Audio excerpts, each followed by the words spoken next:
Bonjour à tous, alors aujourd'hui petit débriefing sur le Diamondback FS9 que m'a envoyé Orsuarma, donc Yann de chez Orsuarma il y a quelques semaines pour ceux qui avaient suivi sur Facebook. J'ai eu l'occasion de le tester au stand, je vais vous en parler un petit peu plus tard. C'est parti. Le voici, Diamondback FS9, donc livré dans une pochette textile, voilà, avec un rembourrage très fin, très léger. Un chargeur de 15 coups, donc il est livré qu'avec un seul chargeur.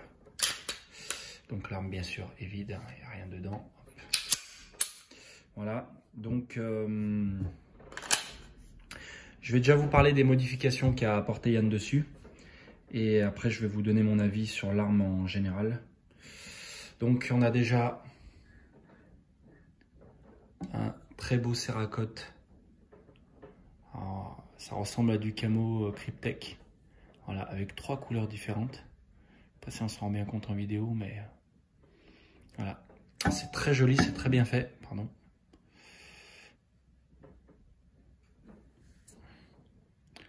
On a des petites touches de doré par-ci par-là, on a du gris.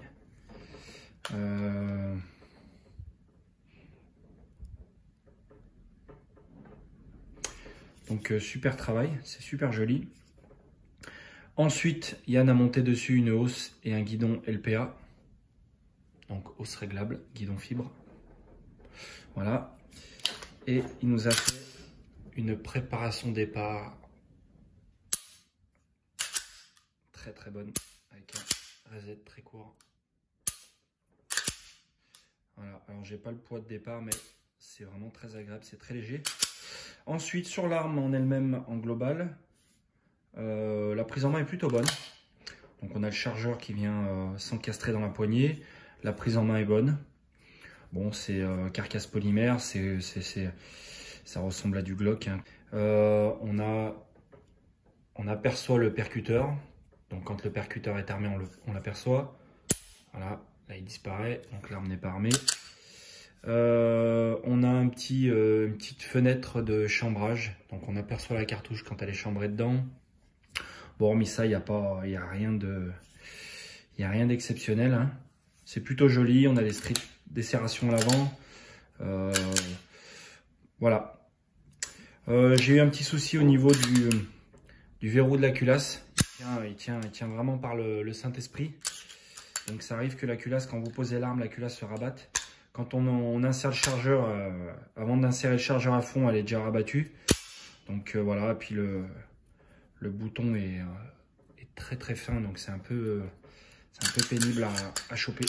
Bon, c'est un détail, mais les détails font parfois la différence. Donc maintenant, je vais vous parler de la précision.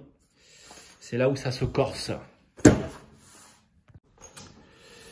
Donc, pour finir avec le Diamondback FS9, alors avant toute chose, je voulais vous expliquer un petit peu le but de mon partenariat avec Yann. C'est que lui m'envoie des armes et moi je les teste et je donne mon avis.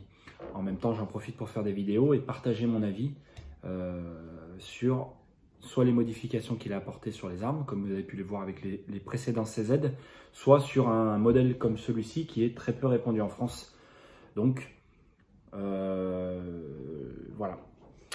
Le truc avec celui-ci, c'est que j'ai été surpris parce que je n'ai pas réussi à tenir le visuel de la C50 à 25 mètres. Donc, bien évidemment, je ne suis pas champion du monde. J'ai quand même des bases assez solides en précision. J'arrive à tenir des zones avec pas mal d'armes, à faire du score en tard, à faire des scores en général. Donc j'ai quand même une base de tireur de précision. Et avec celui-ci, j'ai eu énormément de mal. Donc la base du tir, c'est de se remettre en question constamment. Donc bon, premièrement, j'ai pensé que c'était moi. Je l'ai passé à un collègue, on était sur le pas de tir ensemble. Je lui ai passé l'arme et je lui ai dit, bah tiens, essaye-le et tu me dis ce que tu en penses. Donc il a eu le même constat que moi, c'est quelqu'un aussi qui fait du tar, qui fait des fun shoots et qui est tout le temps sur les podiums. Donc il a quand même aussi une base solide. Et pour vraiment, on va dire, écarter l'erreur du tireur, on l'a passé à un troisième tireur qui lui aussi est très très bon et qui a eu le même constat. Donc on en a conclu que l'arme avait peut-être un souci ou que finalement c'était pas une arme de précision ultime.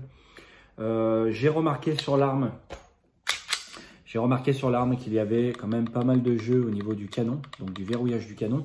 Donc c'est ce qui joue aussi sur la précision, ça peut jouer fortement. On a des jeux assez conséquents sur la carcasse et la culasse. Pareil à l'intérieur, donc je vais vous montrer. Hop là, voilà. Donc pareil à l'intérieur, on a un jeu. Alors sur les armes que j'ai eu en main, j'ai jamais vu ça. Et on a un jeu qui est quand même entre. Voilà, on aperçoit même le jour à travers. On a un jeu qui est quand même conséquent. Donc est-ce que ça vient de ça? Est-ce qu'il y a une autre raison? Moi je suis pas armurier, hein, mais bon, je constate quand même des choses. Voilà, donc le but c'est pas de dénigrer la marque ou de faire de la mauvaise pub, mais c'est de dire la vérité. Donc sur ce modèle, celui-ci, je n'ai pas réussi à tenir le visuel de la C50 à 25 mètres avec bien sûr différentes munitions, Fiocchi, de la Geco et tout ce que j'ai habituellement. Voilà, en toute transparence, c'est les résultats que j'ai eus. C'est d'ailleurs pour ça que je n'ai pas posé de carton, parce que j'ai, avant toute chose, j'ai voulu me renseigner auprès d'Yann en lui disant, ben voilà, je ne comprends pas. Il y a des choses des fois qui ne s'expliquent pas. Voilà, donc voilà sur le Diamondback FS9. Bon, bah, c'est pas glorieux, mais c'est comme ça. À bientôt.